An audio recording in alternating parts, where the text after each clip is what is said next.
Our gospel reading this morning comes from the 28th chapter of Matthew, Matthew's account of that first Easter morning.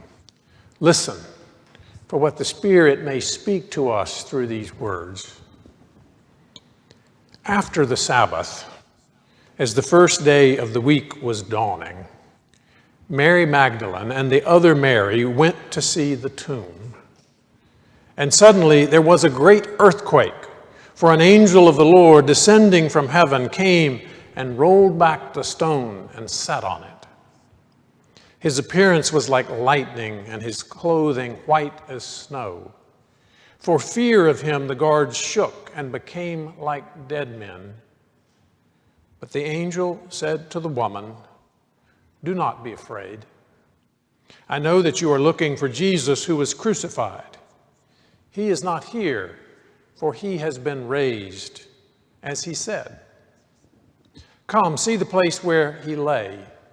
Then go quickly and tell his disciples he has been raised from the dead, and indeed he is going ahead of you to Galilee. There you will see him. This is my message for you." So they left the tomb quickly with fear and great joy and ran to tell his disciples. Suddenly Jesus met them and said, "Greetings." And they came to him and took hold of his feet and worshiped him. Then Jesus said to them, "Do not be afraid. Go and tell my brothers to go to Galilee. There they will see me." The word of the Lord. Thanks be to God. Unfinished business lingers in every graveyard. Broken promises, betrayals, countless secrets left to perish with the departed. That quote really resonated with me when I first read it some years ago, and I suspect it's true for most of us. There's usually something that wasn't said that should have been, a conflict unresolved, a wound that still festers, a chance at reconciliation lost. I once heard about a woman who could not get past the unfinished business she had with her late husband. After his death, she had learned of a terrible betrayal by him, and it had poisoned all her memories of their life together. She had been unable to move on until she followed the suggestion of her pastor,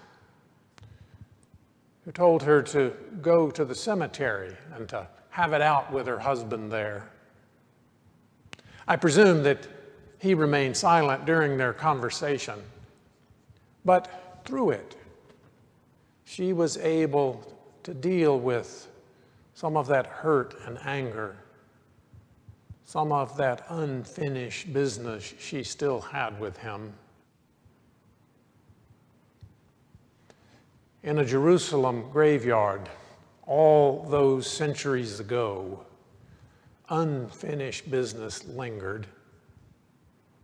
The followers of Jesus were left to contemplate how they had abandoned him in his moment of greatest need, deserting him when he was arrested. For Peter, that included cursing and swearing that he did not even know Jesus. He had wept bitter tears afterward, but they had not washed away the terrible memories. And then there were their disappointments and anger at Jesus. How could he have let this happen? He had not fought back at all. Maybe he wasn't who they thought he was, who they had hoped he was. Perhaps this unfinished business is why only 2 women head out to the tomb that first Easter morning. The others, the memories of abandonment, betrayal, fear, doubt, disappointment, were too fresh, too raw. Visits to the tomb would have to wait. Matthew's gospel is not really clear on exactly why the women go to the tomb. It says nothing about their wanting to anoint Jesus' body, only that they went to see the tomb. Likely they knew well that the tomb was sealed and was guarded, that they would not be able to get inside. Were they going to deal with some of their unfinished business, to say something they had not been able to say before Jesus died? Or were they going simply because there was nothing else they could do? But God abruptly intrudes into their visit. There will be no soft weeping, no thoughts of what might have been, no words said too late. The earth shook, the tomb was opened, God's angel appeared with frightening radiance. The guards were paralyzed with fear, and the angel spoke. The gospel is remarkably short on what happens next.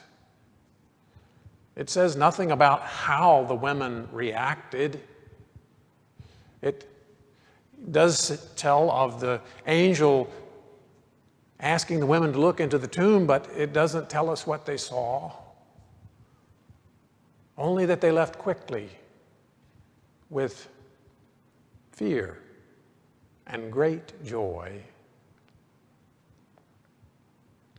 With fear and great joy. Interestingly, we don't hear of them being frightened when the earth shook or when the angel spoke to them. Only after they have seen the empty tomb and after they leave do we hear of their fear and great joy. The reasons for the joy are obvious. Jesus is alive. He is risen. They will see him again. But there are also reasons for fear.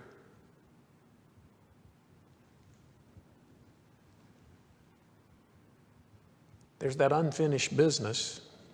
All those words that they had planned to say to a silent tomb would now need to be spoken to Jesus' face. All those memories of abandonment and denial, disappointment, failure would now have to confront Jesus himself. What would Jesus have to say about their failings? The wonderful news was that Jesus was alive, but the frightening news was that Jesus was alive. What would he have to say to his followers? Unfinished business may linger in every graveyard. A visit not made, a word not spoken, something left undone. It may cause pain and guilt. But it is relatively safe, unfinished business. But not if Jesus is alive, not if he plans to meet us along the way. Then the unfinished business, our unfinished business, the failings, the betrayals, the denials, the fears, then they have an air of danger about them. What if Jesus confronts us? What if he calls us into account for that unfinished business that we all have. What would it feel like to suddenly meet the risen Jesus? What fears might stir in us as we remembered those times when we've ignored what he told us, when by our actions we have denied him or seemed to be ashamed of him, when we've pretended that we didn't know him, those times when we have given up on him. If we suddenly encounter the risen Jesus, what unfinished business might cause us to tremble? Today we sing, Jesus Christ is risen today. We sing of the same great joy experienced by those two Marys. But we have our own unfinished business, our failings and our fears, the things that are unfinished business that we might have preferred to speak into a silent graveyard. We can understand how those women must have felt, how the disciples will feel when they hear the news that Jesus is alive. Hurrying on with those feelings of fear and great joy, the women suddenly encounter the risen Jesus. He speaks and they fall at his feet in worship. I wonder if their fear perhaps turned to terror. At least there, grabbing his feet, they did not have to look into his eyes.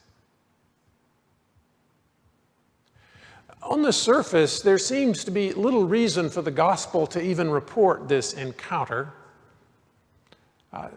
There's no new information here. Jesus will appear to the disciples in just a few more verses there in Galilee. He gives the women no new instructions, simply echoing the words spoken by the angel. But he does brush aside those fears about unfinished business. Greetings, he says, and then do not be afraid. Greetings may not sound like much, but a literal translation is, be joyful. Jesus gives the women no new instructions, but he does say, don't worry about that unfinished business. Be joyful. Let go of fear. The women leave the tomb in fear and great joy, but Jesus says only the joy is needed. The risen Jesus does not confront us with our unfinished business, with our failings that all of us have. The cross and the resurrection have somehow removed all that. And Jesus now looks forward in joy and hope to the future, to the work that he gives us to do. Go and tell. Go and make disciples. Go and continue his work in the world. Christ is risen. No worries about that unfinished business that we all have. Be joyful. Do not fear. Go. Go into a hurting and broken world to show by our lives together the hope of a new day, the new day that Jesus' resurrection heralds.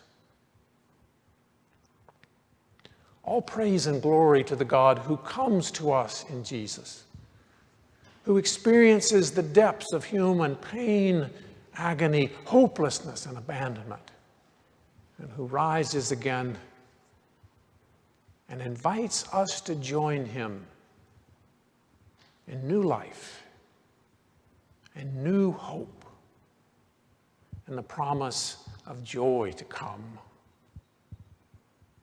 Thanks be to God.